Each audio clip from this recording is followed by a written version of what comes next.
Hi! Thursday morning நான் எந்திரிச்சு வந்து பார்க்கும்போது, இந்த பன்னீர் ரோஸ் அழகா பூத்திருந்துச்சு.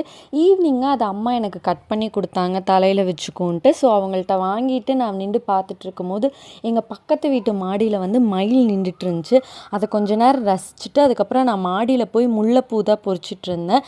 4 முல்லைப்பூ தான் பூத்திருந்துச்சு.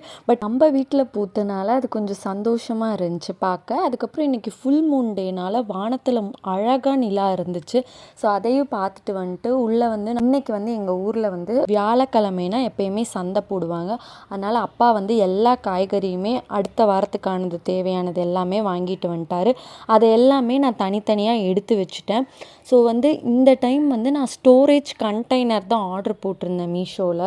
சரி, ஃப்ரிட்ஜில் வந்து ஜிப்லாக்லேயே வைக்க வேணான்னு கண்டெய்னர் ஆர்டர் போட்டிருந்தேன். அது சூப்பராக வந்துச்சு. ஸோ அதுக்கப்புறம் நான் அது எல்லாத்தையுமே கண்டெய்னரில் போட்டு வச்சுட்டேன்.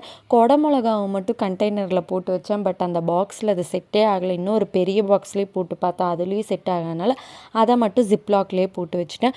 புடலங்காவெல்லாம் நீங்கள் வந்து அந்த காம்பை கட் பண்ணி அதுக்கப்புறம் நீங்கள் ஸ்டோர் பண்ணி பாருங்கள். நிறையா நாள் தாங்கும், நல்லா ஃப்ரெஷ்ஷாகவே இருக்கும். ஸோ அதையெல்லாம் எடுத்து வச்சுட்டு சின்ன வெங்காயத்தையும் புடச்சி வச்சுட்டேன். அந்த குப்பை நிறையா இருந்துச்சு, அது எல்லாமே புடச்சி எங்கே வைக்கமோ அதெல்லாம் வச்சுட்டேன். பாய்.